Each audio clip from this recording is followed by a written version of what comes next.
On tonight's program, I go over PvP feedback from the community. Because there's very few of them in the game, there's not a lot of variety, and we'd love to be able to have that flexibility to build PvP maps. The tone of your review. Yes, it's important. Yeah, I mean, every once in a while, so even as a reviewer, I kind of have to check myself and say, okay, let's just step out of this. I mean, what is he trying to achieve, and what advice can I offer him to help him try to achieve that? And what makes a mission worthy of 5 stars? 5 stars is this kind of nice mix of all of them. Join us on the Foundry Roundtable. Hello and welcome to episode 36 of the Foundry Roundtable. I'm Drogan1701, and yes, I was going to rage about how the Hobbit Extended Edition missed its iTunes release date Tuesday, but, they got it up within about 24 hours, so whatever. I got it, gonna watch it after the show. Obviously, our favorite game companies probably know this, but, if you're gonna set a release date, you ought to hit it, or don't set one in the first place. Yeah. Yes, but when will it be in the Foundry? Well, I'll tell you what, with me are 3 guys who probably couldn't care less. Markhawkman, Hippiejohn, and Greendragoon. I care. I'm looking forward to the Hobbit. I'm flabbergasted. We're not having to respond to some strange... No, I didn't make up ridiculous things about you tonight. Exactly. For yourself, I gotta change it up a little bit. I have been waiting very much for the Hobbit Extended Edition to release. So you're getting the physical version, though. Yes. I like my copy. I haven't bought into digital videos yet. Well, we start tonight with the news, and there's just a few little news items to report. Obviously, the latest episode of Purity. This is Purity 4 of Vision by Castmodean is up for folks to play.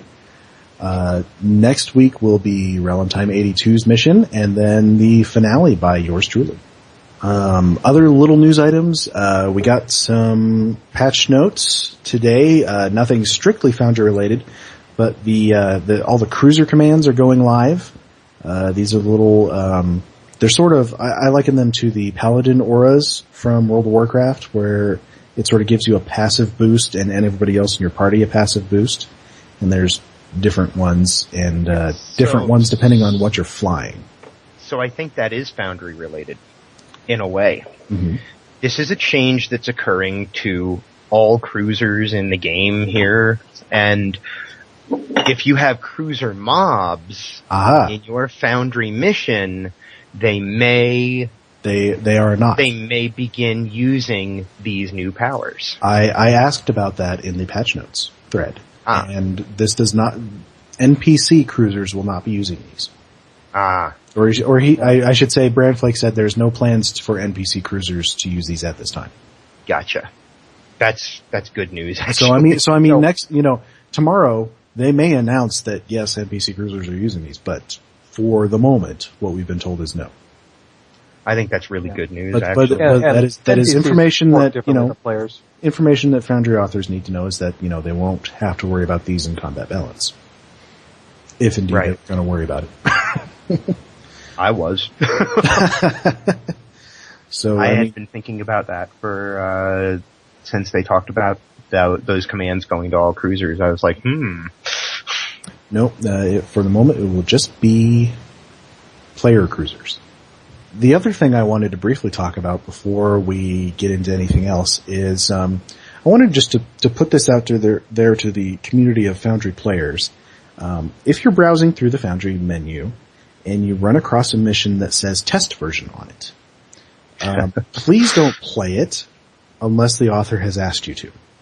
I mean, there's nothing strictly wrong about it, but, it's just sort of bad Foundry etiquette, because it's a test version, it's not ready for prime time, unless the author has asked you to come in and, please test my mission so that I can figure out where the bugs are, and you can tell me things like, give me feedback, that sort of thing. Better don't leave a review.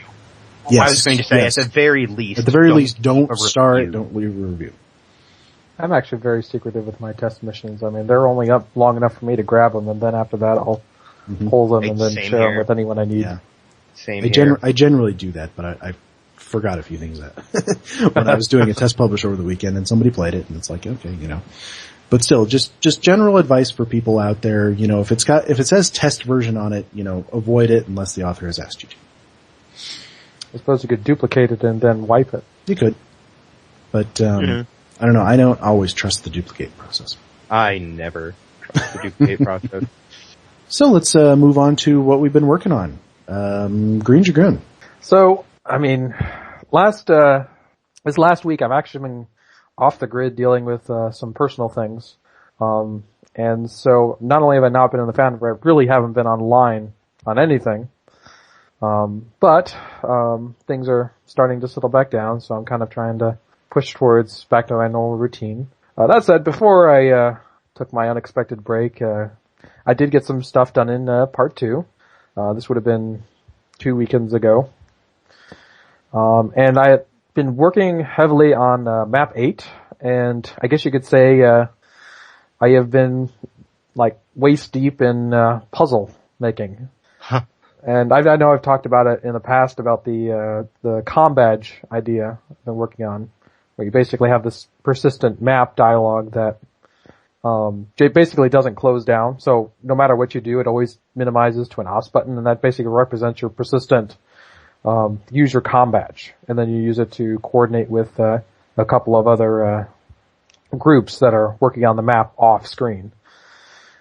And so you get them to like do stuff, and that allows you to progress. And so part of the problem is one of the things you're doing is feeding these codes in order to unlock doors so that you can get through. And so there's this massive section of the dialogue tree, which is just all of these possible combinations, all mashed in together. And since normally what you do when you do a combination puzzle is you have a correct line and then a incorrect line. And if any choice that's not correct pushes them into the incorrect line. In my case, this gets way more complicated because not only do I have my incorrect line, but I've also got I think 7 or 8 correct lines that are all mashed into this elaborate tree, and it's just the fun of trying to keep track of all of those. I am secretly hoping I don't run into the dialogue limit. I'm pretty sure choices that don't have their own dialogue boxes don't count against the limit. I think it's just dialogue boxes themselves.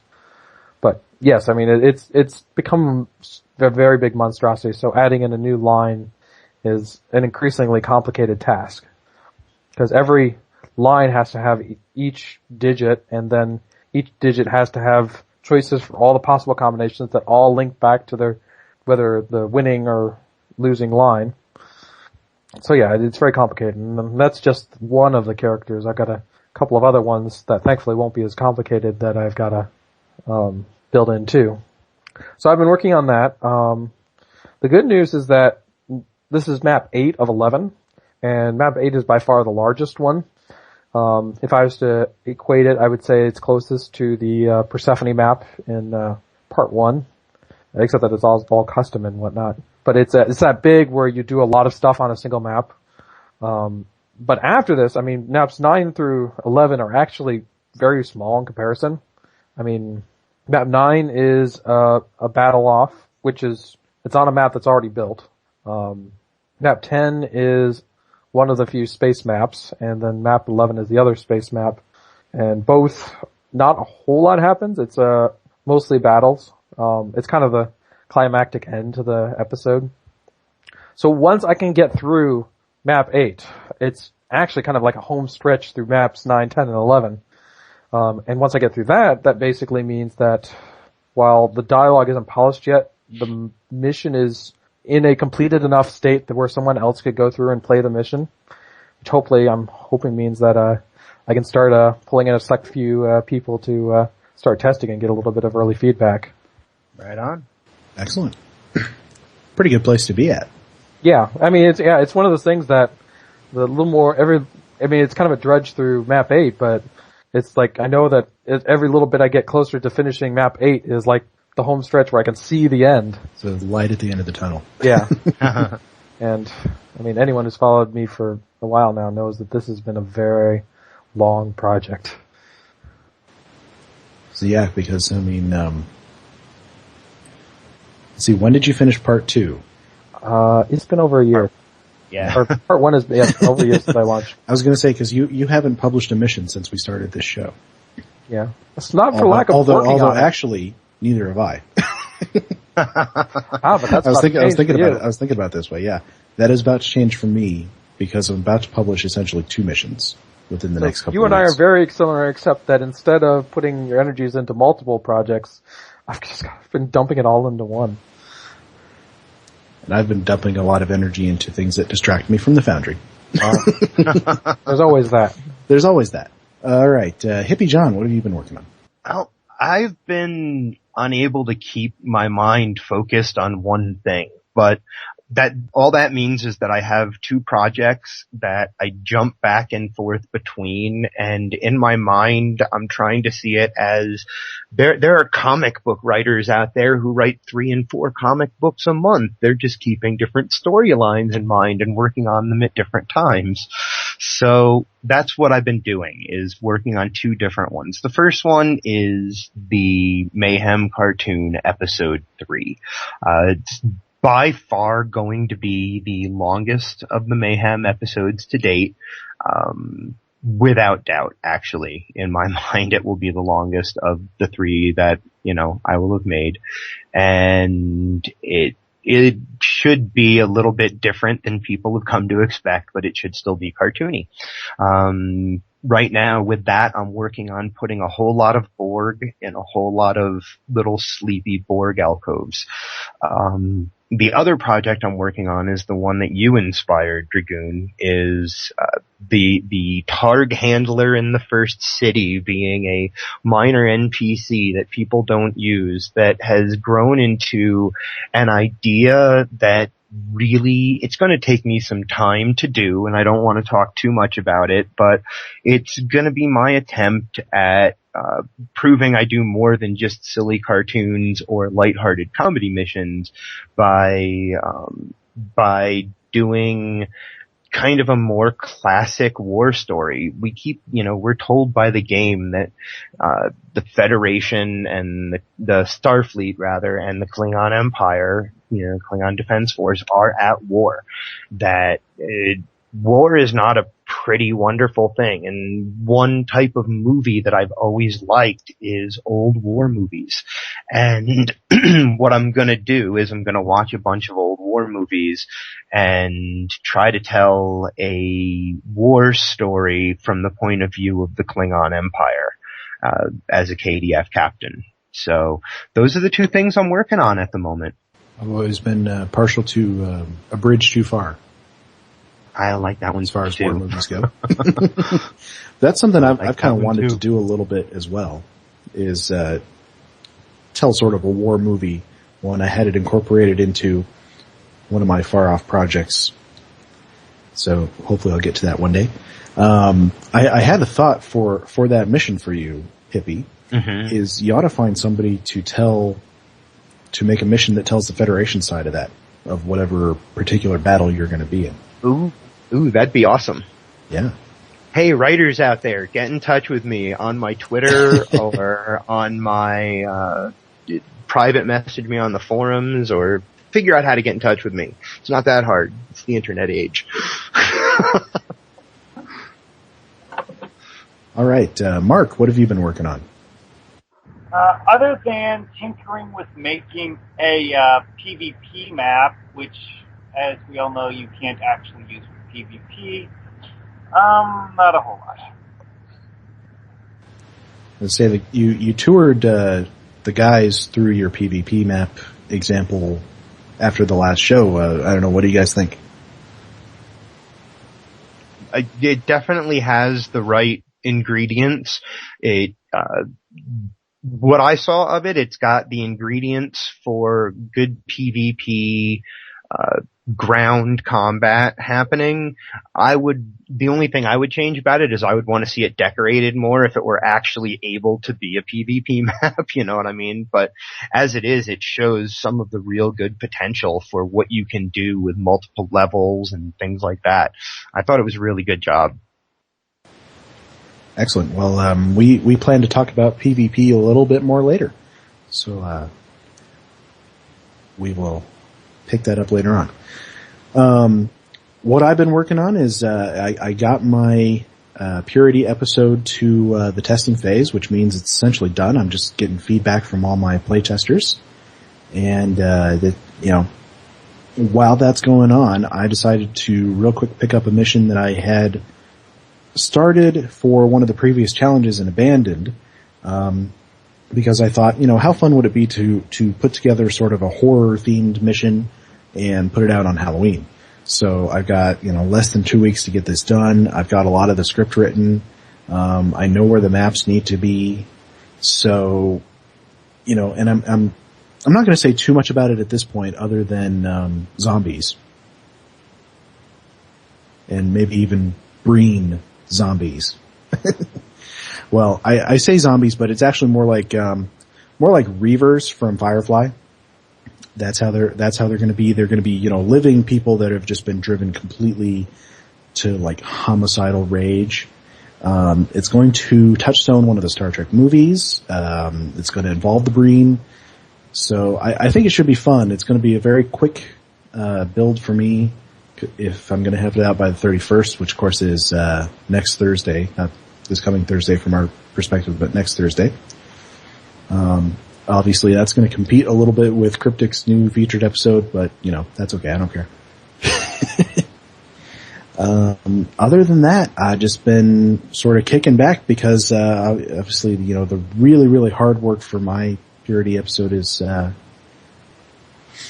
alright, mission reviews. Greendragoon, why don't you start us off? So, after my week-long hiatus, I had to do a little catch-up work to do. So, like the last time I was on, 2 weeks ago, I have 2 Purity episodes to kind of go through. So I guess I will start off with Purity, episode 3. This would have been the one by CaptPFDennis, and this was Of Honor, I believe.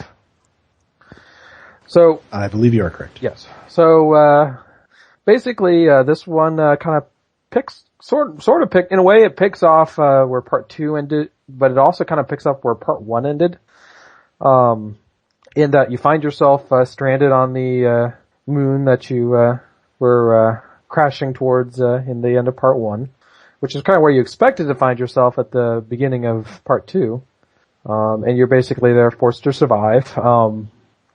Once you kind of get through the initial survival stages, you soon find that you're not alone on the planet and are captured by enemy forces, and you get to meet some of the learn some more about the kind of what's been going on recently between the 2 races of this world.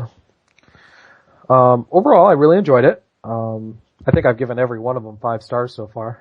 I will say, it definitely makes a lot more progress in the overarching story than the second part did. By the same token, I didn't really notice it until I went to play part 3, but it does kind of feel like part 2 didn't make any progress to the arching story. It was all kind of its own independent story that was almost kind of outside of what was happening with the rest of the arc.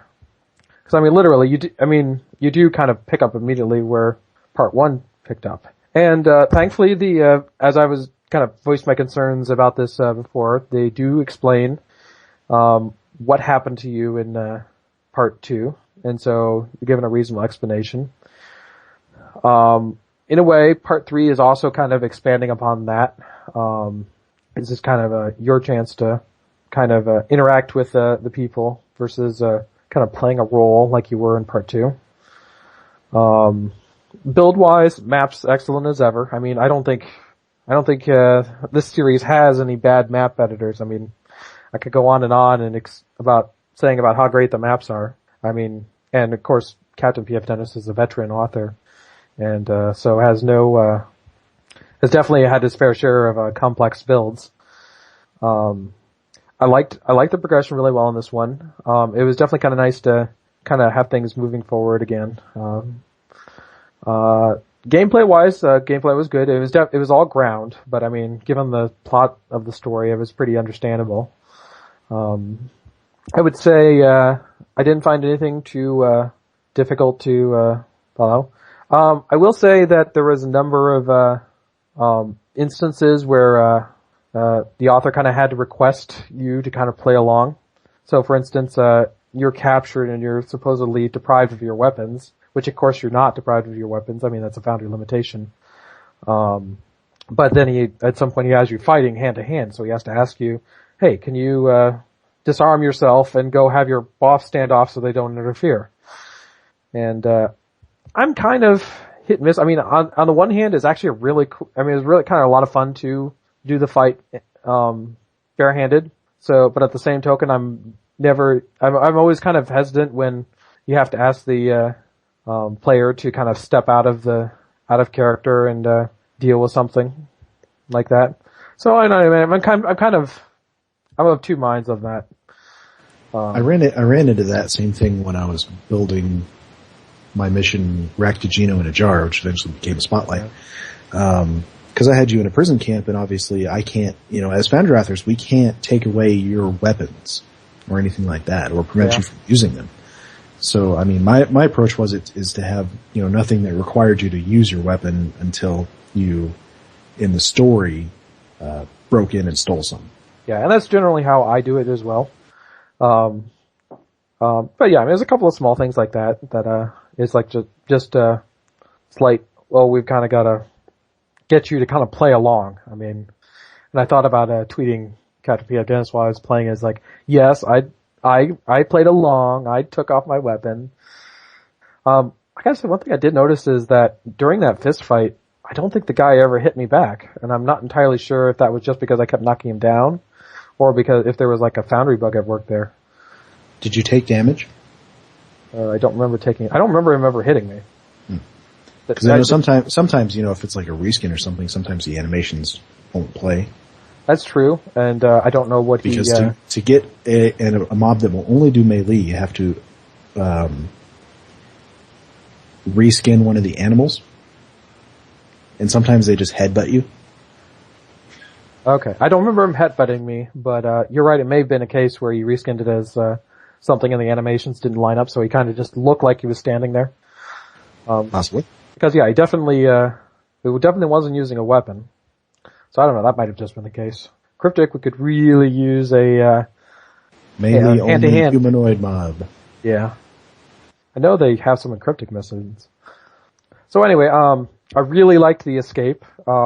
He has this one scene where they basically blow a giant hole in the side of this compound, and definitely some great special effects there.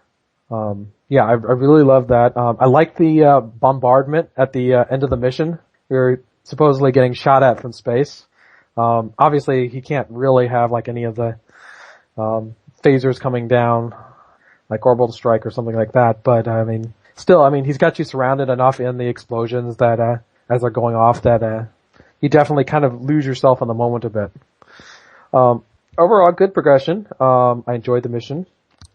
I mean, if I was to give any suggestions, this is totally in hindsight. I could almost see parts 2 and 3 kind of merged a little.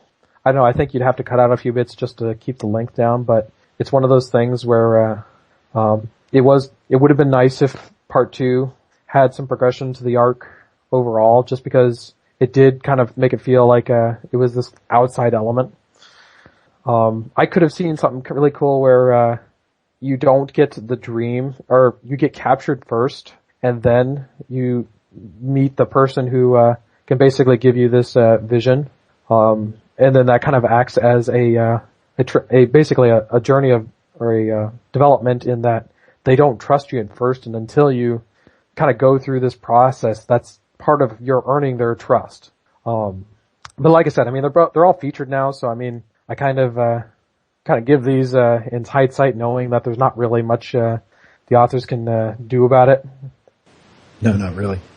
No, not really. But hey, for next time. Let's see. I guess from there I can move on to part 4. I actually did play these back to back. Part 4, I think, definitely takes a very different turn. It picks up where it's the first step where you start to feel like you're gaining traction after all the bad stuff that happened to you in part 1. So you're finally back in your ship, and so you never notice how much you missed that thing until you've been without it for so long. But you're back in your ship. You're kind of taking control of the situation again to a point.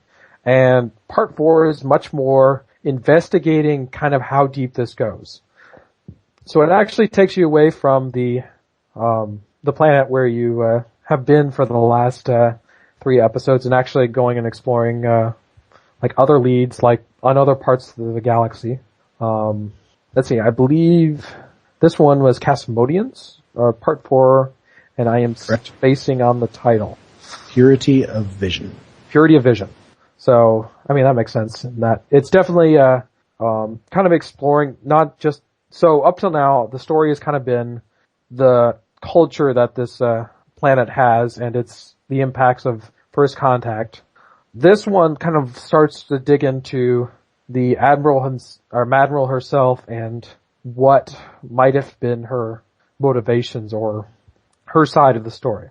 And I will admit that in part 4 you only get bits and pieces. You kind of see some of the strings, but you don't see enough of the ending to kind of get a feeling where it's going.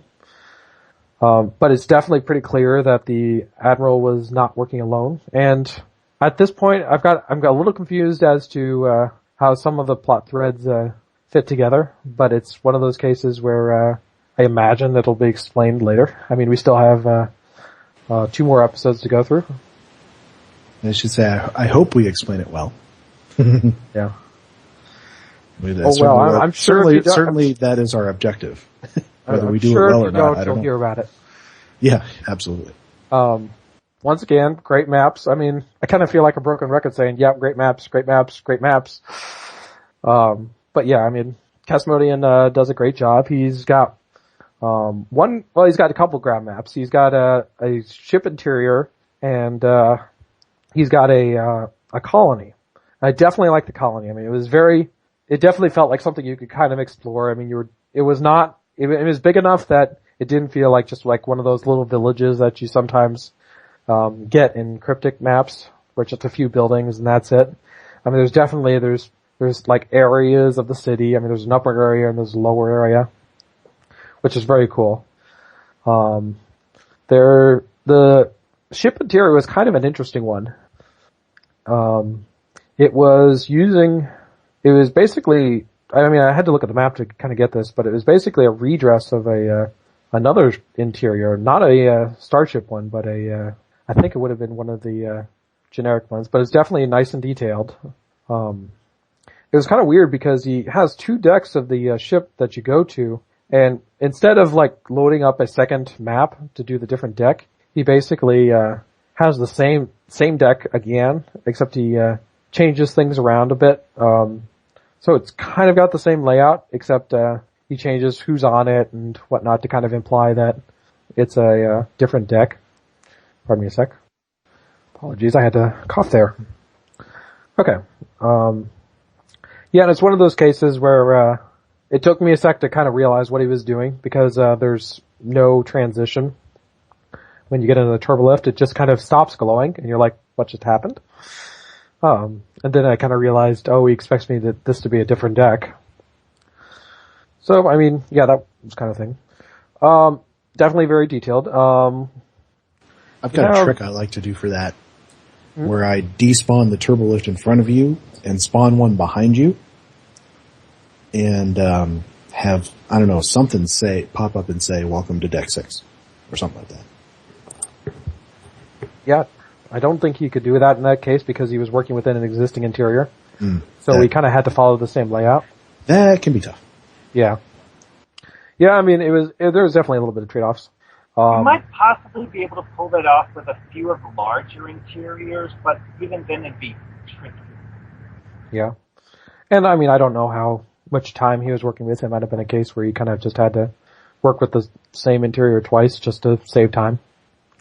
One cool thing I want to note is I finally saw someone who thought of using those carpet panels that we have as floors for hallways, which is awesome. It's one of those things I've toyed with and actually went as far as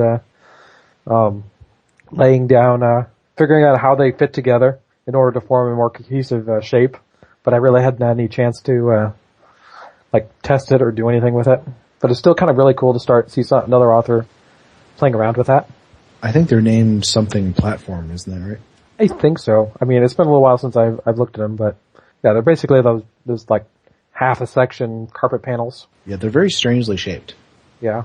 I think I got them so that they almost formed an octagon, and if you were to put walls on the side, you could have worked it into. But yeah, I mean, since some sides are not, or don't have any end to them, or don't have a border, you can kind of overlay them into certain shapes.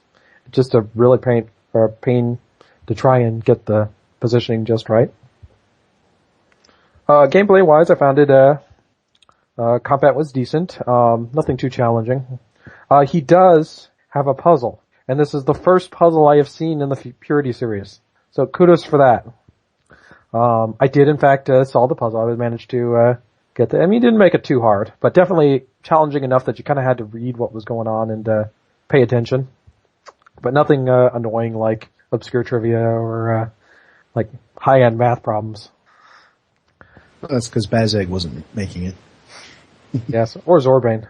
I know Zorbane has used some complicated math problems before.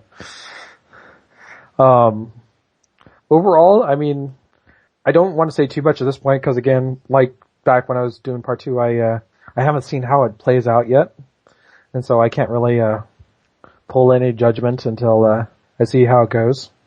But I mean, it's definitely been an enjoyable series, and I think, I mean, overall, this has definitely been a fascinating project to watch because it kind of, it's in a way, it's a kind of a new experience for the Foundry. Because I mean, I don't think Foundry authors have tried to collaborate on this scale, which is funny because I noticed something kind of interesting. Well, I was playing through PFDennis's mission, and I noticed that he was using kind of his he has his own little unique style about how he formats dialogue. I mean, especially he likes to work in Captain dialogue, so he's got his own kind of style for doing that. But it got me to thinking about the fact is that is it important to try and standardize dialogue formatting across a series like this with multiple authors? Oh, that's sort of a toss-up. I mean, we could have done it, and I'm sure it would have been fine, but I think I'm not sure if people pay that much attention. Yeah, I know. I mean, I think they do. In the mission, you're in it. I mean, it definitely was not necessarily that I thinking about consistency with the other parts. But yeah, I mean, so I think that they do, though. I think that they do pay attention to that. But I think that it's a choice. It's a conscious choice whether you choose one writer for all of the dialogue that gets input into the missions, or whether you're going for what I think Purity is going for, which is not just a highlight of the story, but also, here are 6 different ways of telling stories using the Foundry. 6 different authors' approaches.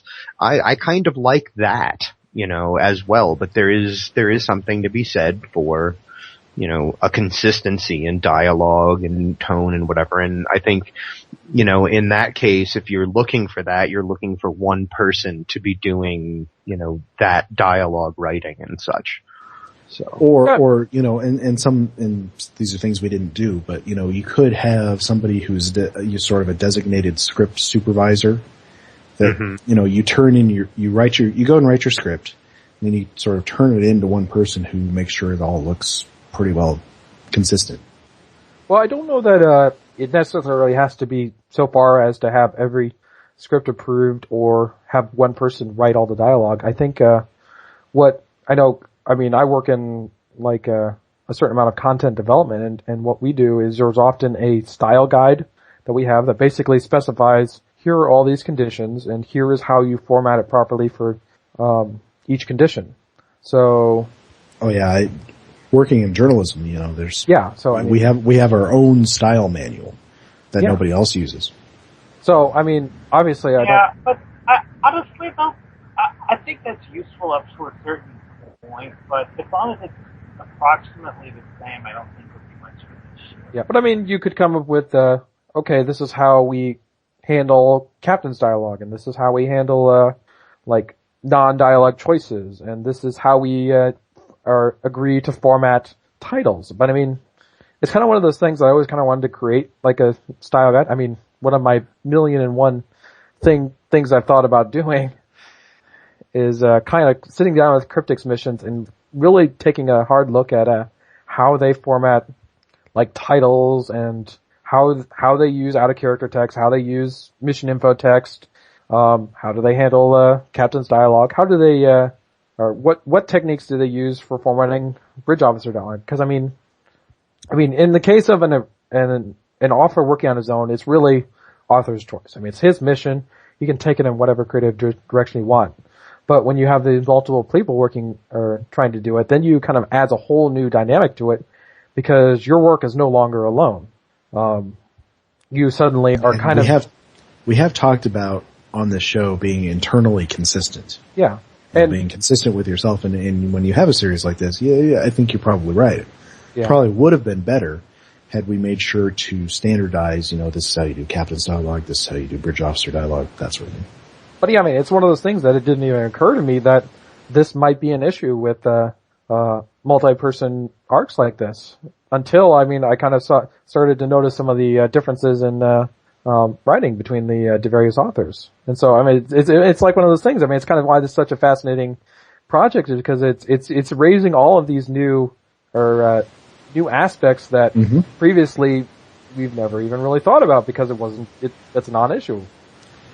And I think that's definitely a good thing, especially because, one of our goals is to sort of encourage more of these collaborative projects. Yeah. Maybe not, not taking the same form that ours does, with or without support from Brand Flakes. But we'd love to see more, especially ones like, especially like a Klingon series. Yeah. We'd love to see somebody do Klingon that. series, Romulan series. And we hope that they learn lessons from what we do. Yeah, it's definitely all a learning process, and that's really what's fascinating about the whole thing is just because it is so new, it would almost be fun for you guys, after you finished doing all of this, to write up a guide or something, maybe even have it like a guest blog, basically kind of outlining what have you learned after having done this. Where did you guys think, okay, this works, this, don't do this, whatever you do, don't do this. Just all of those kind of things. Well, that's one thing is, in a couple of weeks when we've got all the missions out, I'm planning to have our project manager, Rogue Enterprise, on the show to talk about exactly that. But I think you have a good idea about a guest blog or something like that. Yeah. Hey, it's one more way to promote the Foundry. Absolutely. Are you finished with your reviews? I think so. Okay. All right, Hippie, you got some reviews for us. Yeah, I've been playing, as I said last week that I would be doing, that I've been playing all of the challenge entries. I haven't gotten to all of them yet, but I'm playing them, through, and said that I would be giving what essentially is just kind of impression reviews, because one, I'm in the challenge. I don't want to do big critical reviews of other people's work. I just want to give, quick impressions. So I've got 3 that I've played that I have quick impressions of. The first one is, what was it called? The Best of All Worlds by @Maquis. The impressions that I want to give here are that the mission drops me right into the middle of the action. And I often really like that. But this middle of the action calls for a real big suspension of disbelief from the very beginning of the mission. Supposedly my ship is horribly damaged, and these Cardassian true way raiders are destroying me, and I'm in a top of the line Odyssey class starship that when I start the mission is not damaged at all. So it's really hard to buy that. And the part of the mission that sends me back in time is, it's all dependent upon the fact that I buy that my ship is actually threatened by these Cardassians, and and I wasn't. In fact, I destroyed all of the ones that appeared on the map to stop me. So I was like, this doesn't threaten me. But it plays through the story I liked, insofar as a time jump story goes. There are some inconsistencies within the narrative that left me going, okay, I'm just gonna, that left me making myself say, okay, I just have to accept this.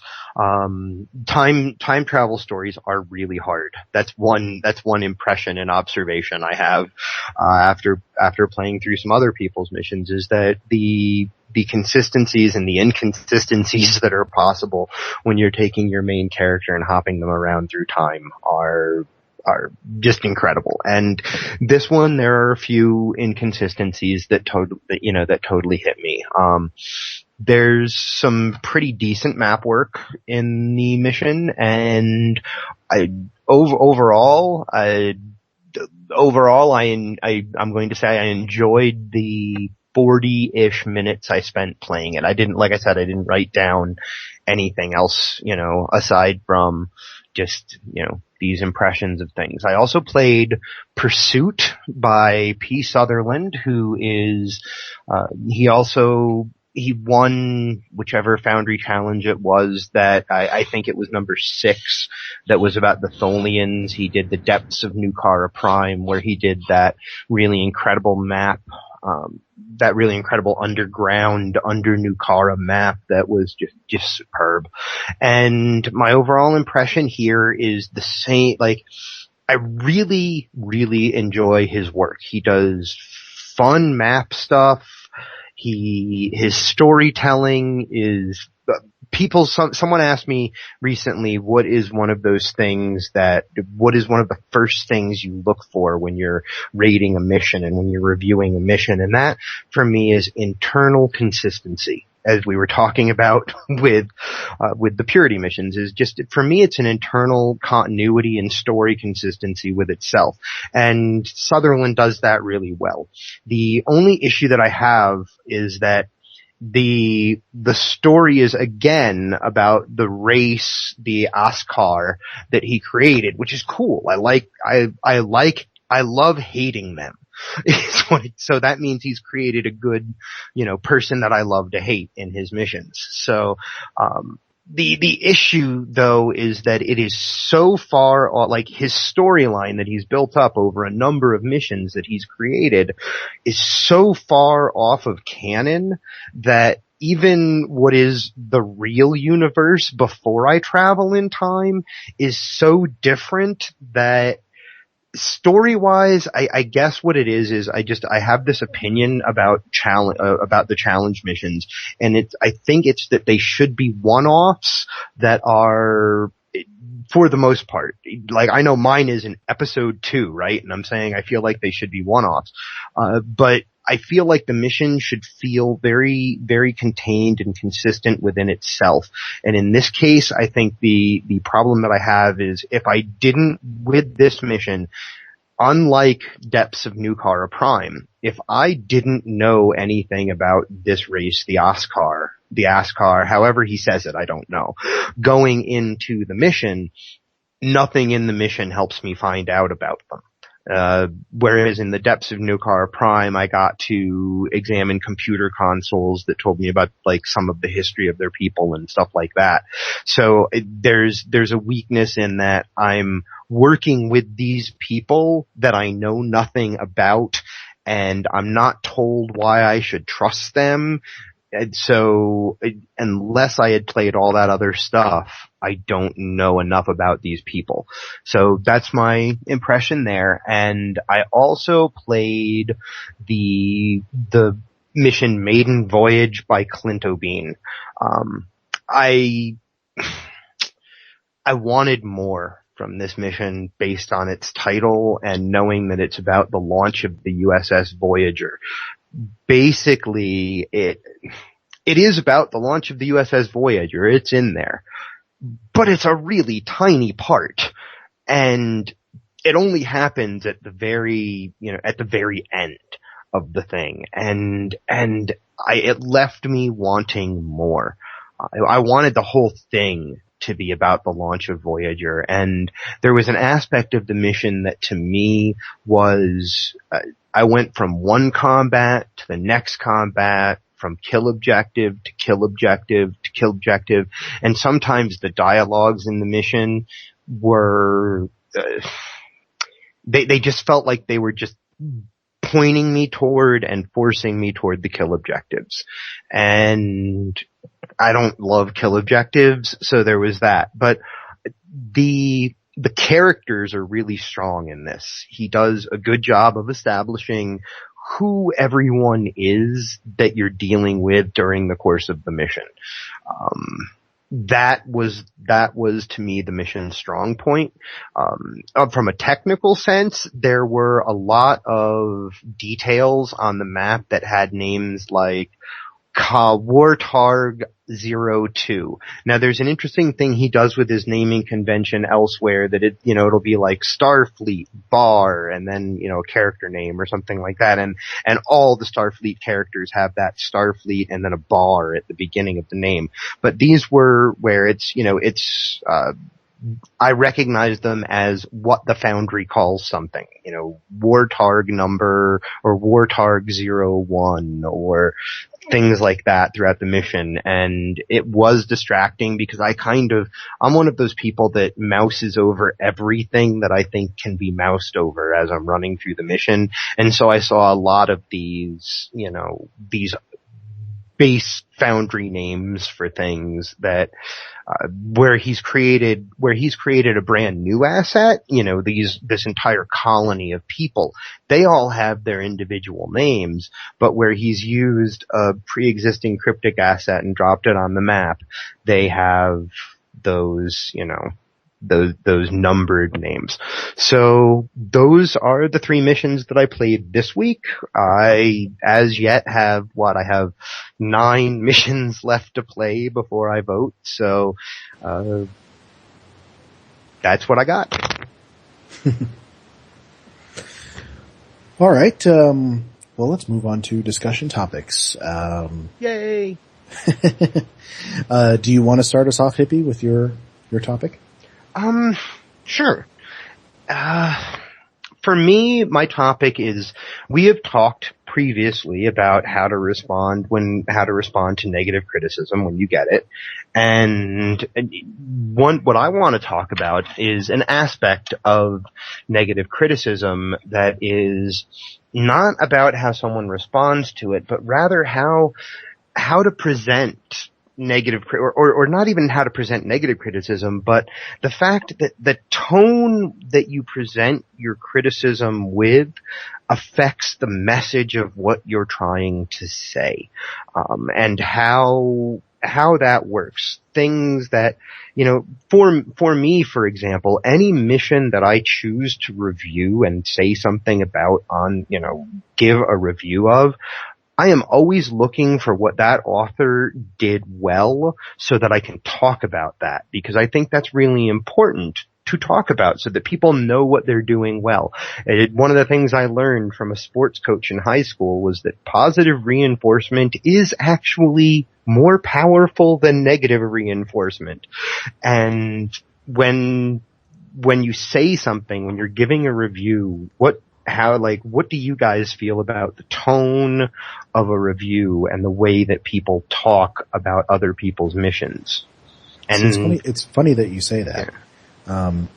Because in thinking about this recently, I came to the conclusion that, when you say something positive about a person, it will be like, okay, yeah, thank you. And then you say something negative and it's like it sticks with you longer. At least it does for me. I don't know, maybe I'm alone in that, but it seems like negative criticism of my work sticks with me longer, and I don't like that. It's not a good place to be. One thing I've noticed, though, is that I guess criticism is one way to describe it. Positive criticism I found to be something that's more useful overall, because yes, steering someone in the right direction gives a better result than simply telling them which direction not to go. Yeah. Yeah, giving a suggestion is always good of a way to improve what you're talking about. But I think part of what Hippie's talking about is the tone in which you present your feedback. Yeah. And that's very important because, I mean, if you just sound like, you know, I'm going to be very blunt here. If you sound like an asshole when you're giving your feedback, it sounds different than if you're giving the exact same feedback and you put it in a nice way. Right. And people are going to respond differently to both different tones of voice. Mm-hmm. Or tones of writing, if you're... Or tones of writing, yeah.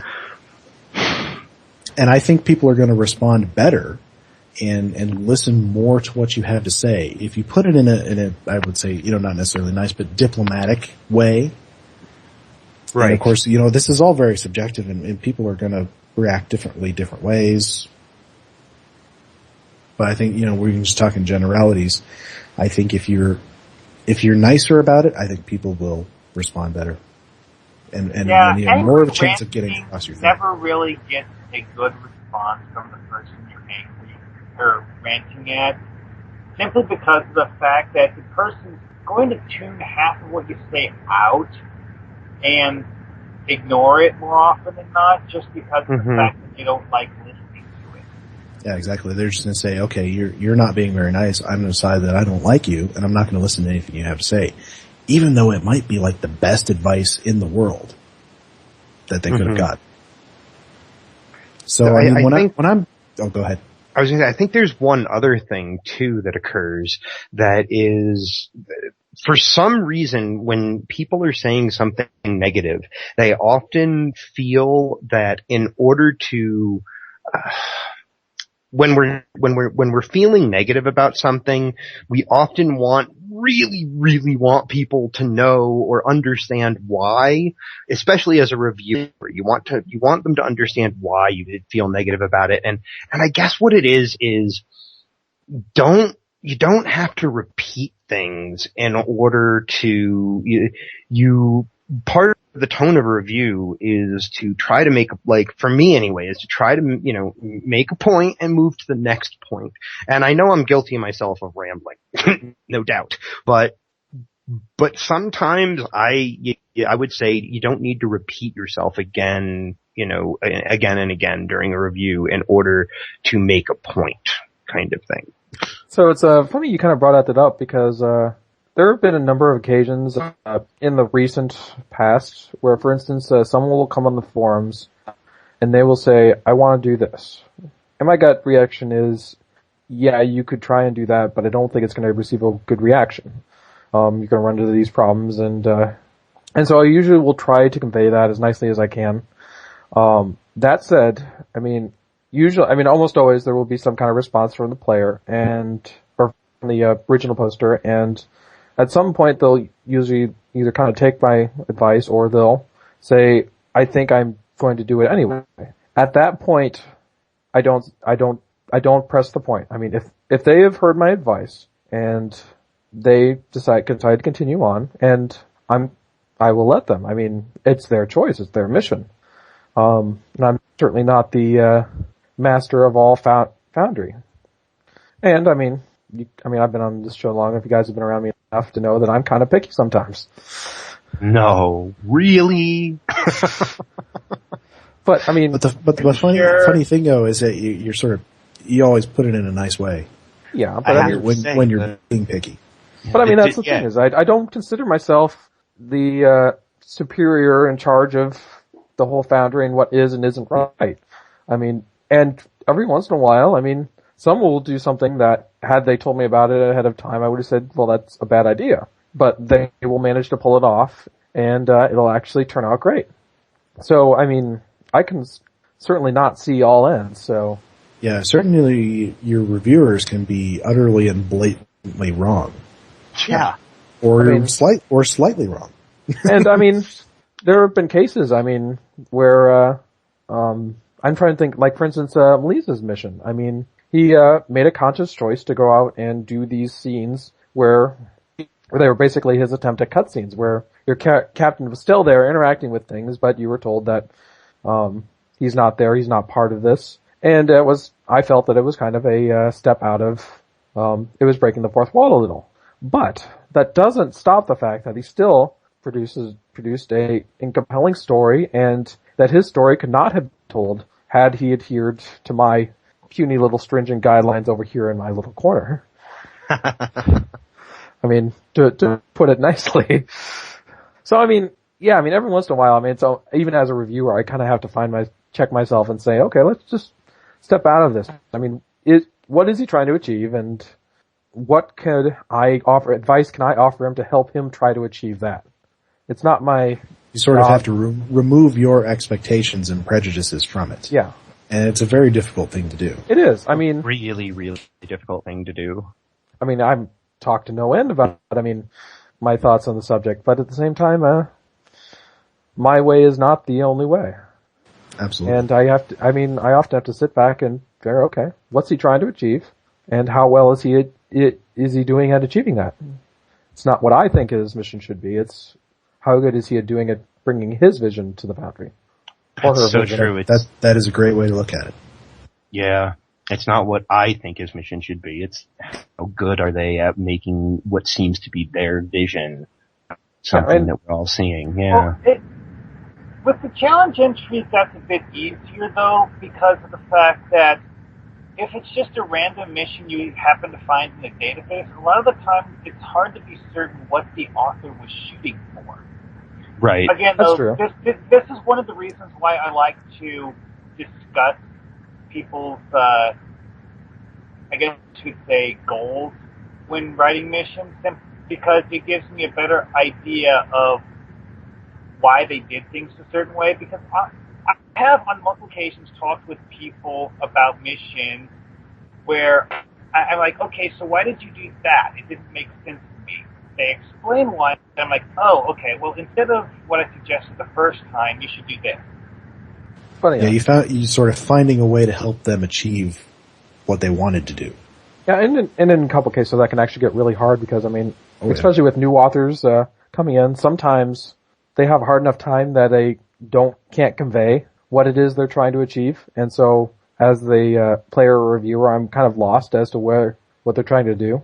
Which of course makes it incredibly difficult to try and give constructive feedback because you don't know what it is they were trying to do. Indeed. So I know. I mean, it's tough. It's not easy being a reviewer when you want to be the kind of reviewer who puts a lot of thought into it. Right. I mean, if you just want to leave a couple of sentences on the thing, that's fine, you know. That's not terribly hard, but when you want to really get in depth, like a lot of us do, either on podcasts or on the forums or, you know, just directly to the author over the in-game mail, things like that, I mean, it's not necessarily an easy thing. I've also kind of found that as a reviewer, I actually will play a mission and then wait like a day before I'll write down my notes on it, just because it gives me a chance to kind of ingest the mission a little. Obviously there's kind of a gut reaction approach, and that's one way of reviewing it, but at the same time,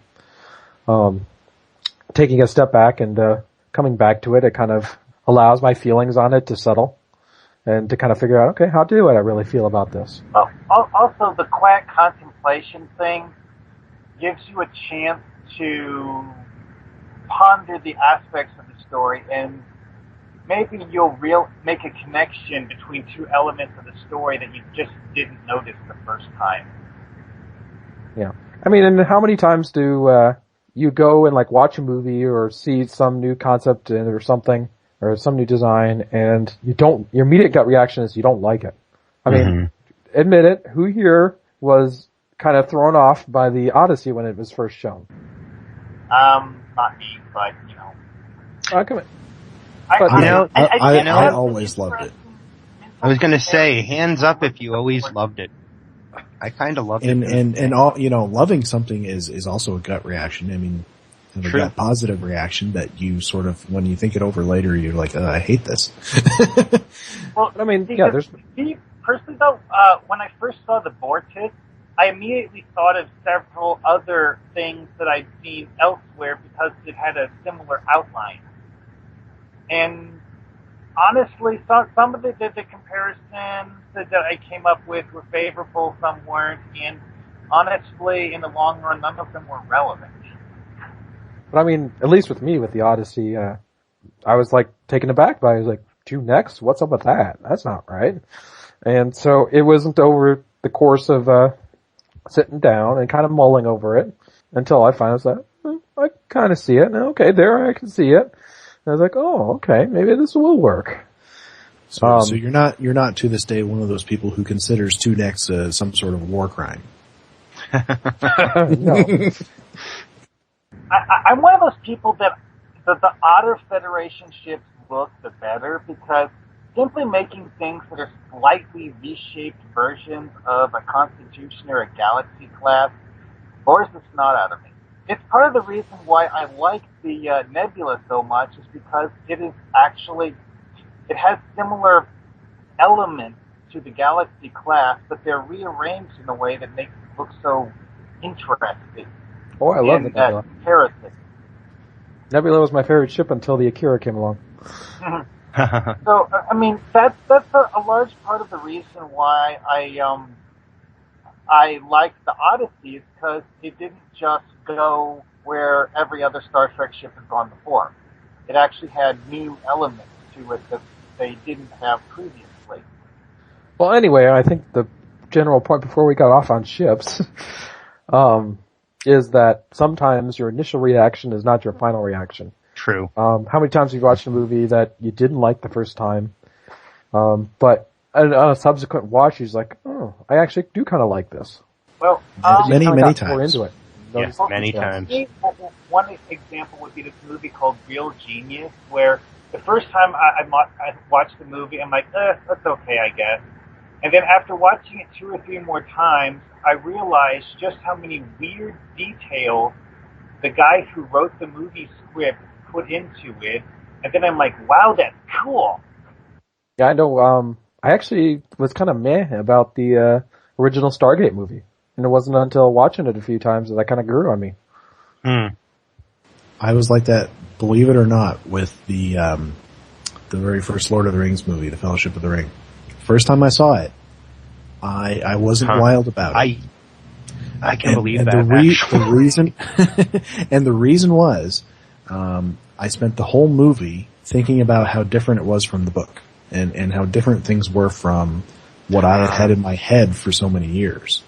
Yeah. Isn't that what everyone who read the book thought when they watched it? Oh yeah, and it's certainly not unique to me. The second time I watched it, I loved it because I wasn't thinking about that anymore. I was just loving the movie. I was just experiencing it. So yeah, I think your point about first reactions is a very valid one. Yeah. I mean, it's definitely. If you look at the forums of any length of time, you can kind of see it's full of gut reactions. People just write down the first thing that comes to them. Yeah, like, OMG, you suck. Well, okay, they usually don't say that exactly, but, Sure they do. Well, yeah, some of them do. I was like, which forums have you been reading? Like the 70 or so page thread on why boss dinosaurs are a bad thing. Yeah, they just go with whatever the first reaction is. We don't even know how to work with the story. So my first reaction, there you go, my first reaction to the idea that we were getting dinosaurs was like, oh, this is terrible. That lasted for about 10 minutes, and then I went, wait a minute. If we're getting dinosaurs, there's a chance we're going to get dinosaurs in the Foundry. And I got super excited. And now so I if think Cryptic does dinosaurs, it's horrible. But if you get dinosaurs, no, and it wasn't even horrible because what it made me do was suddenly realize the storytelling possibilities that I wasn't even thinking of, that I'm sure they're going to be using too. Dinosaurs are just cool, I guess is what it comes down to. And my first reaction was to be denying the cool of the dinosaurs. I don't know how to say it other than that. Because the dinosaurs are in themselves a bit of a trope, I think that's what people are gut reacting to. Yeah. More or less whether or not dinosaurs could actually be in Star Trek. Because let's face it, the Voth are freaking dinosaur people. I mean, there's no denying that aspect. That's very true. Yep. And it's not an inconceivable leap to say some people they thought that brought was a bit more ridiculous species in the than first just place. themselves with them when they fled Earth. Mm-hmm. I mean, if they thought existence was going to be wiped out, they probably would have found an ark. Left Earth or how much stuff they took with them. I mean, Yeah, one thing that people are like about the Voth is like, okay, why didn't people find ancient ruins they left behind or blah blah blah blah blah blah? Well, let's think of it this way: what if the Voth literally packed up everything that was left of their entire civilization and took it with them? Yeah, I mean, that's perfectly reasonable. And what we know about Voth technology, I mean, quickly kind of spirals in, and in the end, you end up with dinosaurs with laser beams. Yeah. Yes, it's a trope, but it's not completely inconceivable either. It's a trope, and a lot of people are making fun of it for being a trope and for being silly. And the thing that they put on the TV Tropes website is that tropes are not bad. No, they're not bad. For all they're the just people that are like storytelling devices. For all the people that are like it's too silly, all right, let's get back to some serious Trek then, like when Paris and Janeway had lizard babies. Oh man! I'm sorry. What episode are you talking about? That doesn't make else. We don't acknowledge that episode. Also, I'm not sure how Enterprise ended either. Anyway, we've wandered away from what we were talking about. So why don't we move on? Why don't we move on to another? I think we've covered this one pretty well. Next. You need one of those big giant hooks. The topic I wanted to talk about tonight was revisiting a little bit from last time as we were talking about PvP maps and about the idea that someday it would be great if Cryptic allowed us to make PvP maps, because there's very few of them in the game. There's not a lot of variety, and we'd love to be able to have that flexibility to build PvP maps. So I went over to the PvP section of the forum right during as we were recording last week's show last Wednesday, and I asked some questions, very simple questions. Said, would you like to play custom PvP maps, and would you try making them? Would you like to see multiple game modes on custom maps or just deathmatch? What makes a PvP map good? What things do you like to see in a PvP map? What is your favorite PvP map from Stowe and why? And then what are your favorite PvP maps from other games and why?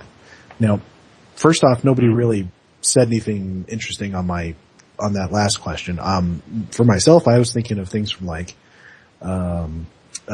Quake and Unreal Tournament and Dark Forces 2, all those great multiplayer maps that I played when I was, like a teenager.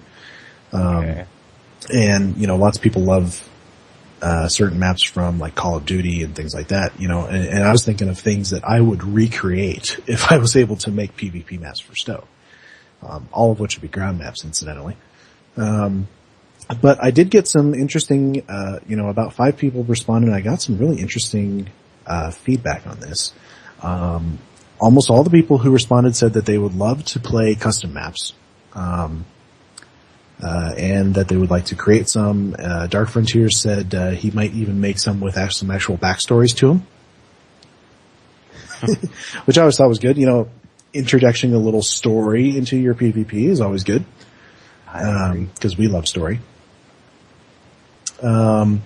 Things that, Dark Frontiers is a good example. He had some good responses. He said, under what makes a PvP map good, things like good cover, obstacles to hide behind, things to break the line of sight, so you can sneak up on people or you can get away from people. Under things he said he would like to see PvP map set in the Badlands. I think that would be pretty cool.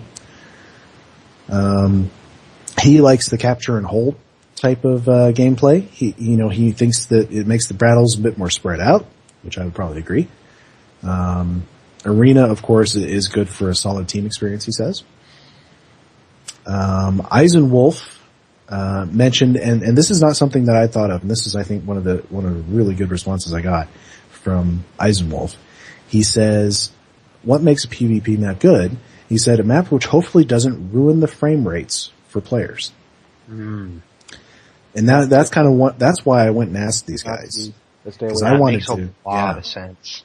I wanted to get that feedback as things that I don't think about because I'm not a PvPer. Obviously, if you're a PvPer, you want the game to be running as smoothly as humanly possible. And also because then, that makes it fair for people who maybe don't have the best computer in the world. Right. He said that he would like to see a blank space map, just stars and darkness. Thought that would be interesting. Said a nebula map which screws up everyone's sensors, basically the Mutara Nebula as a PvP map. So no shields, no sensors. Okay. That would be interesting. He said he'd like to see a giant asteroid belt, and it would be really cool if the asteroids could explode into tiny pieces if you happen to crash into one. Which obviously, that's not a functionality we have at the moment, but that would be really cool. That would be really cool. That'd be really cool, not even just for PvP. The existing Badlands maps they added as part of one of the Bavat missions did, in fact, have some environmental hazards in it, but those were things that would explode if you shot them. They didn't actively do anything. Yeah, they've had a few of those around, which I suppose you could say we could do. You'd have to do it by triggers, and you couldn't actually attack it, because we can't attack inanimate objects. We could fake it a little bit, though. I was going to say, we could fake that. we could fake, we're always good at faking things. So let's see, I had a response from Hurlybird. He said that, in an arena map, he'd say mechanisms to stop teams from spiraling up too far. This is something, in the few times that I've PvP'd, this is something that seems to happen a lot, is when you get into an engagement, you seem to keep going up, and eventually you hit like the roof of the map. So he'd like to see some things that would stop that. And he said he likes good scenery, but also a good frame rate. One idea for that would be an environmental hazard. Like, if you fly too high, you bump into the explosive asteroid or a nebula that's electrically charged or something. And that was what another one of the guys said. He said, what are things you like to see in PvP maps? He said hazards. Something like, a bottomless pit or, fire that damages the player, things like that. Which is something that we'd love to see for our non-PvP maps. Well, one thing I've encountered in some games is stuff like, the standard explosive barrel thing that a lot of games have because, well, it's actually a pretty cool feature in most of the games that have used it because, the basic idea here is be careful what you shoot at and be careful what you stand next to because if your enemy shoots at it, what might happen. Which, in STO terms, they actually have done things like this. One of the Cardassian or Dominion featured episodes actually does have explosive barrels in it. And it also has that trick where you interact with the consoles to do various things to the Dominion ground troops, which are actually extremely useful simply because of the fact that you're outnumbered, but whatever. Well, I'll tell you one of the things that I would love to be able to do if I was to make a PvP map is have the ability to have some water, some placeable water. There's a great map from Dark Forces 2 Jedi Knight that I used to play on a lot. I can't for the life of me remember the name of it, but it was this neat thing. It had a pool in the middle, which had at the bottom of it one of the better weapons that you could go and retrieve.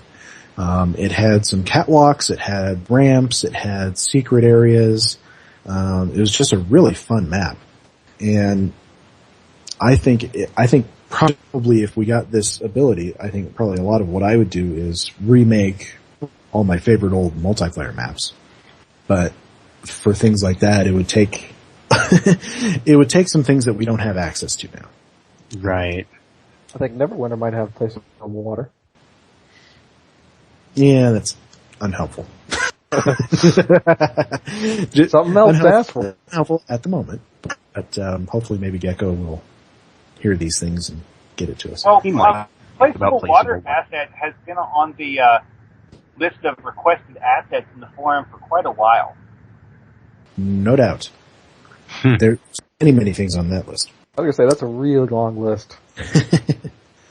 But, I want to thank the PvP community for their great responses. And I was going to ask you guys if you had anything you wanted to add on the subject of PvP.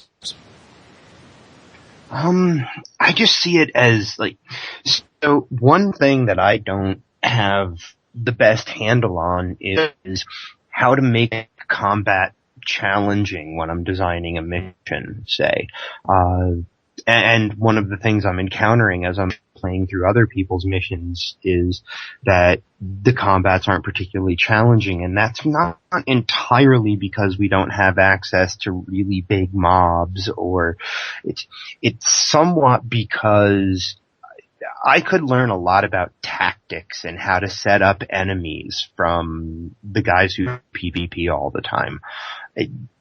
They want to know about building maps. We certainly know about that. See, I see this whole idea as a really, really awesome community building kind of idea. It's kind of what I talked about months ago, this is a great idea. I think this is super, basically.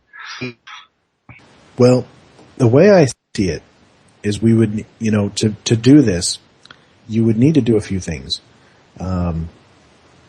First off, have, at the very first, when you're creating your mission, you say you have a little checkbox that says, story mission or PvP mission. And when you check PvP mission, then you create a mission. It does some different things. First of all, unless they wanted to change this, maybe you would only be able to do one map. Okay. And it would give you some different options instead of one spawn point. It would give you, you could either decide this is going to be a team map, so team spawns it would give you two of them. So, red team, blue team. Okay, those go here. Mm-hmm. You can put those anywhere you want. You could, have some multiple spawn points. I know there's some maps that have multiple spawn points even for each team. So we need to have some functionality for that. It would get really complicated if you had some of the other game modes like capture and hold. So you would need, like reach markers for each capture point. And you would probably have to place a limit on capture points, probably like 5, something like that. It sounds like a very complicated feature. I don't actually know if you need all that much more than that.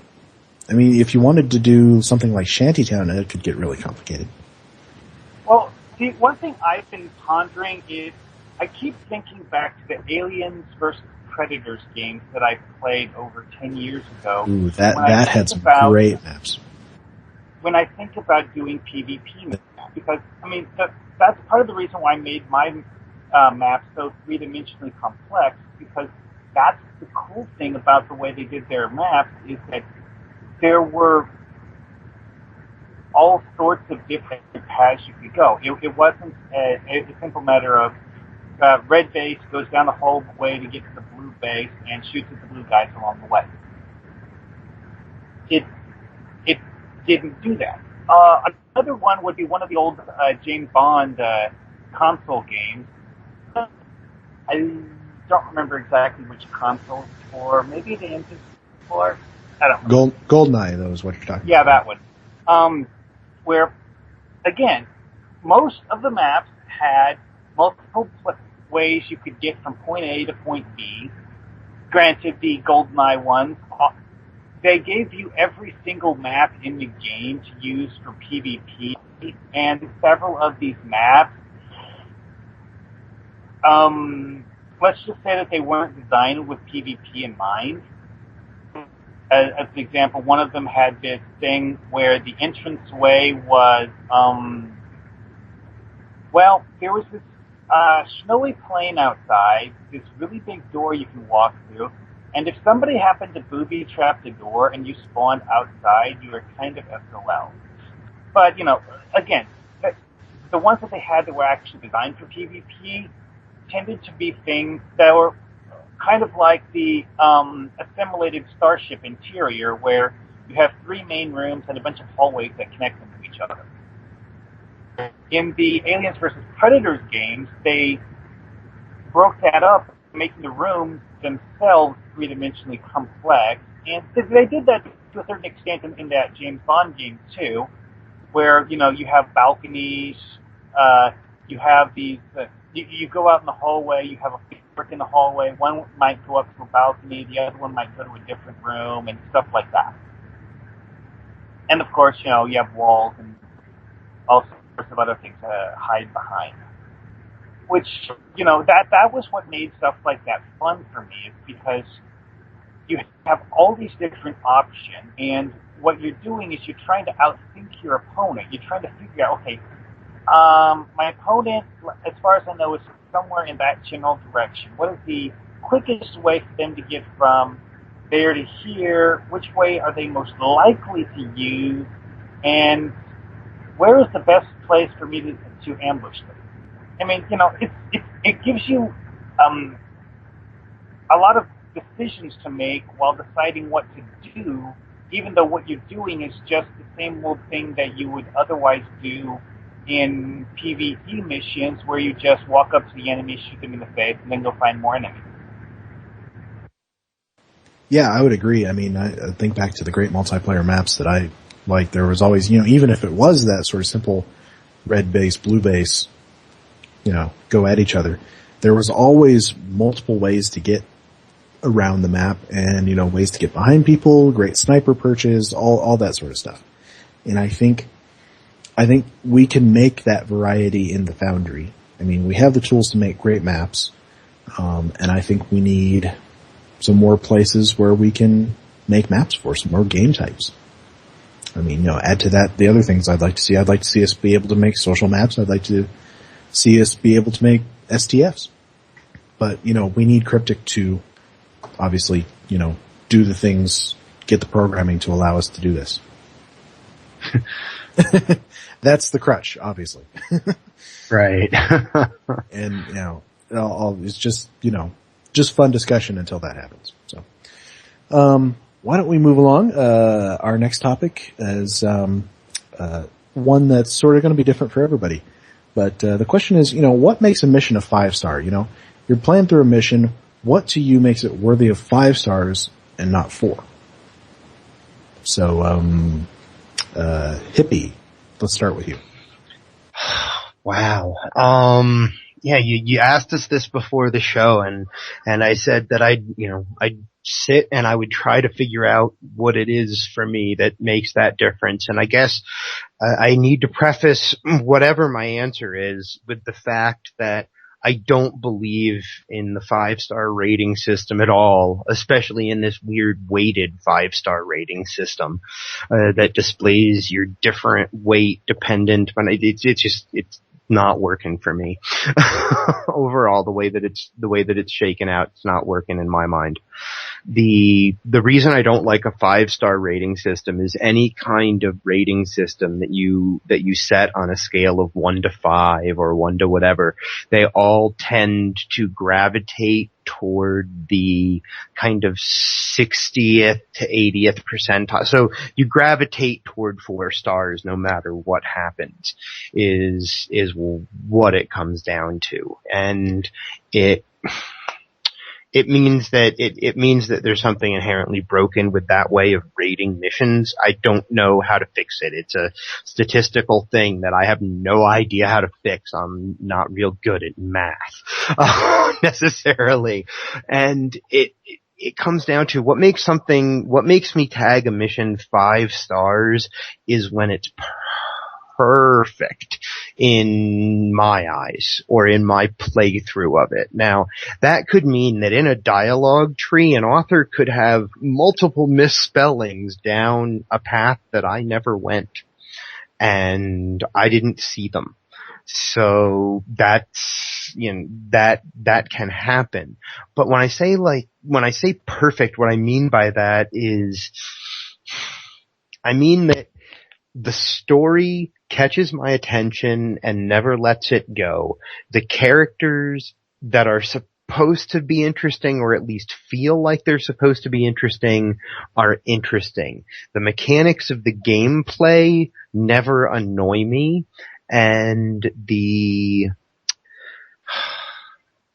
story, for you guys know me, it comes down to that the story is always more important than the gameplay, but it's 5 stars is this kind of nice mix of all of them.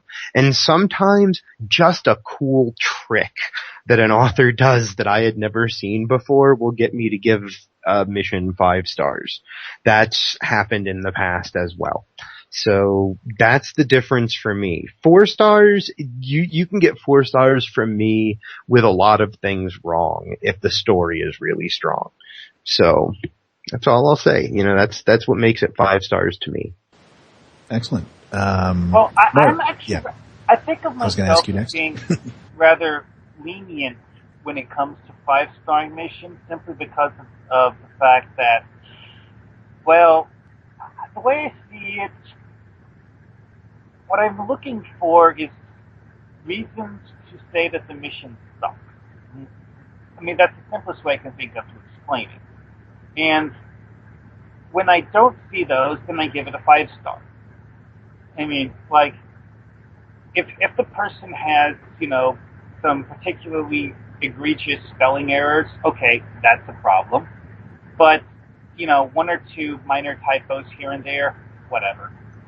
I mean, I could think of some missions that were submitted for challenge entries that I dropped and didn't even bother finish playing, despite the fact that I decided that I wanted to play through all of the missions before making my decision, because they put in some sort of boss battle that was just ridiculous, where, I forget exactly what the name of the mission was, but there's this space battle where you're getting spawn camped by 4 enemy groups, and every time you respawn, they start shooting at you before you finish respawning.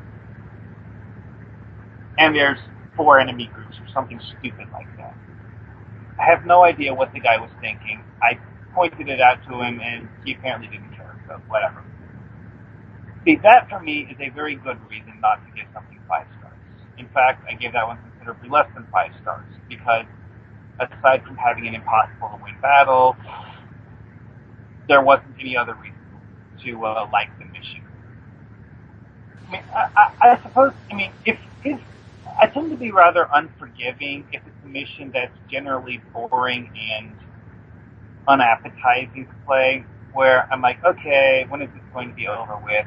I'm tired of this now. If I get to that point before I'm done with the mission, then I'll be rather harsh when deciding whether or not to give it 5 stars, but, most of the time, not so much. Greendragoon, what do you think? What makes a mission 5-star worthy? I tend to give 5 stars to missions which separate themselves from the mass. 4 stars is kind of my widest berth, which, I'm sure contributes to Hippiejohn's hump. 4 stars is what I give most missions. Yeah. But a 4-star mission is a mission that isn't doing anything wrong, but doesn't separate itself from the herd. The herd. It's 4-star missions are usually missions that are basically kind of doing what everyone else is doing. Yeah. 5-star missions are missions where I see mastery of the Foundry craft in one way or another, whether it be just a real understanding of map building, a real understanding of gameplay, a mastery of story flow, or a incredibly unique and developed story process. So I especially look for missions that are doing these really well on multiple levels. Okay. So if there was a 6-star, it would be missions that are like doing maps and gameplay and story all well. Well, and mine's even I slight. have one. Go ahead, sorry. Mark. No, I go have ahead. on several occasions run into a mission where I really, really wish I could give it 6 or 7 stars just because it was that amazing. Oh yeah, I'm sure we've all done that.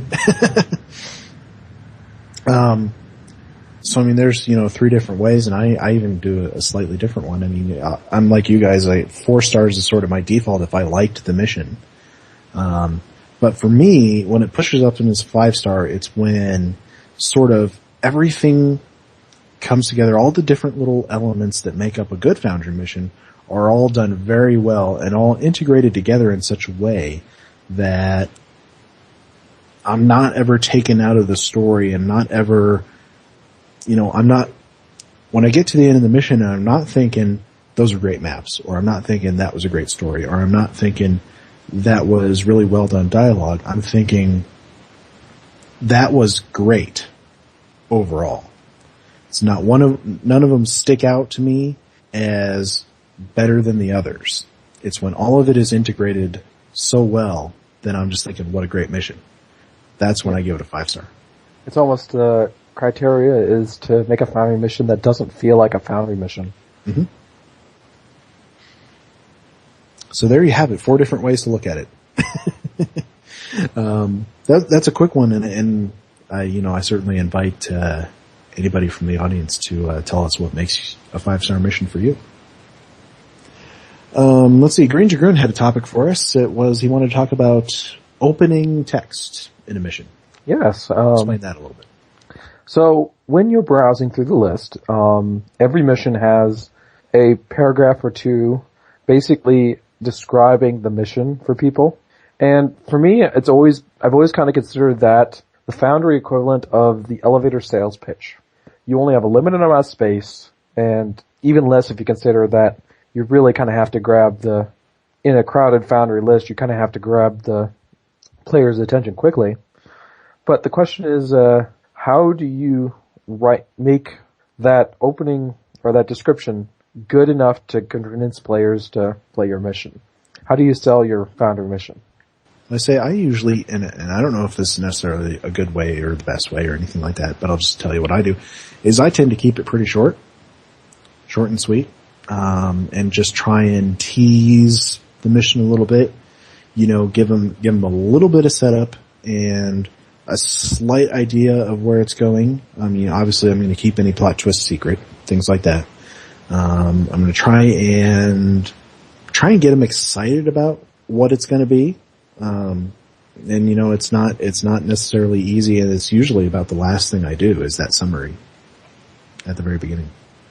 Yeah, any mission I'm working on up until it gets ready for publish has this paragraph about not playing this mission. It's not done yet.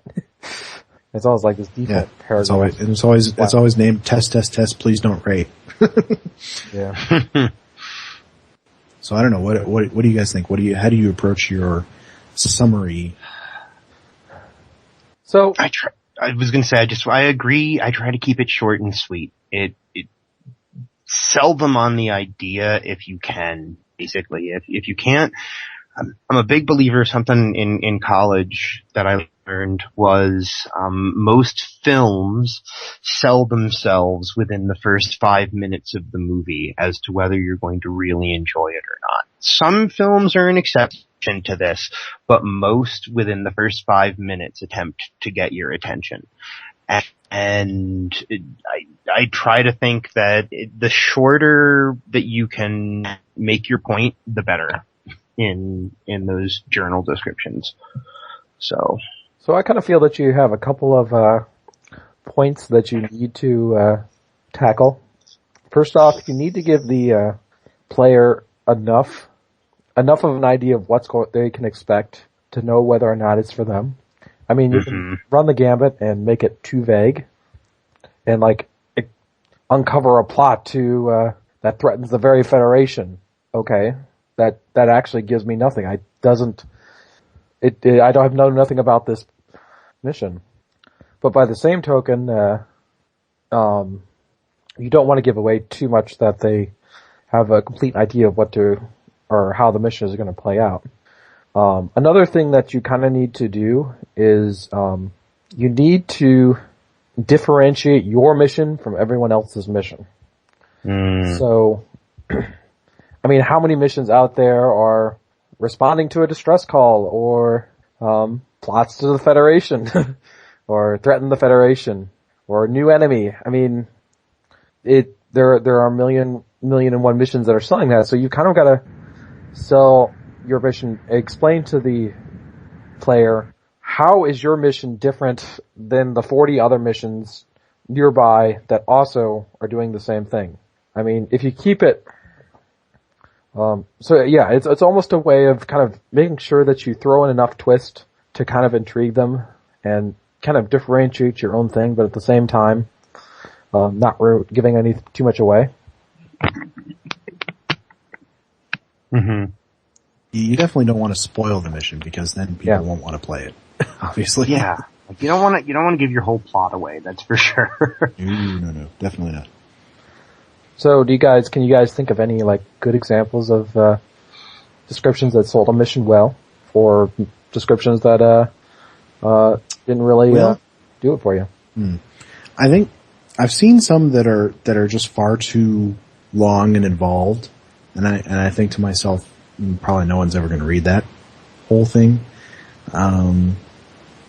I don't tend to like to put sort of, author's notes in them unless there's a really compelling reason to do so.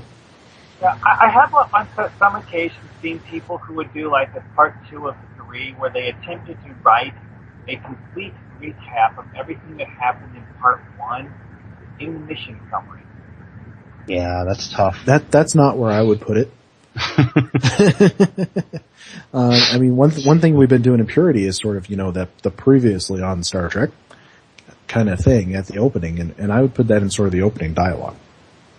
Yeah, same here. I mean, that was an example I was using of what not to do, really, because that's one of the things where I look at it and I'm like, I think you'd want to, if you're in a series, you want to summarize the mission that you're on. That's what your opening, that's what your summary text ought to deal with.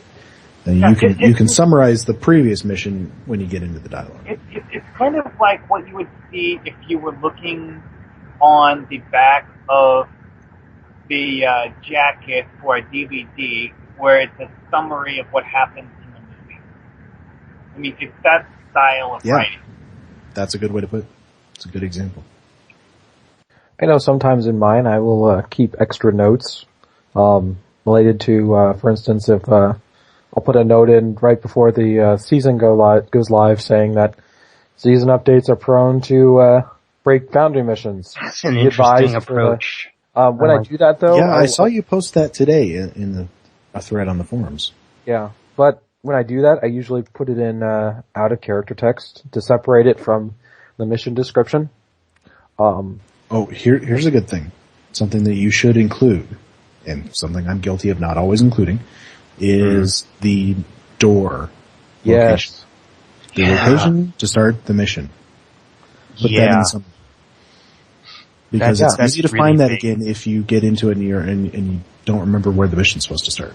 In fact, I think I just do a quick search and that's where it is. I'm a firm believer there are actually 3 places that you should put that mission door. In the mission description, at the end of the opening dialogue, whenever you're about ready to head to wherever, and in the mission info on the first map, or in the map info. Okay. Because I definitely agree. And then I also take it a small step further is, the button to enter the mission. Yep. I always say begin mission title. Yeah. So that you know you're in the right place. Well, I don't know if there's too much more to say on that topic. Okay, so it didn't be a very long one. This is a nice quick topic. One thing we'd like to end with for the night, though, is a request to all our listeners. If we're looking for more tech topics, technical questions about building the Foundry, how-tos, things like that. We want your topics. Please submit it to us either by Twitter or by email. Those are both listed in the show notes, or comments on Starbase UGC post or post on the forums. We're looking for ideas, things you would like to hear us talk about, how we do things, how we build. Yeah. Yeah, I mean, we can kind of come up with topics on our own, but it doesn't really tell us what you guys think we need to cover. Or that they want. Yeah, like, what do people want to hear about tech topic-wise? Mm-hmm. Yeah. Absolutely. But we will say goodnight for this episode. Good night. Good night, everybody. Good night. Good night.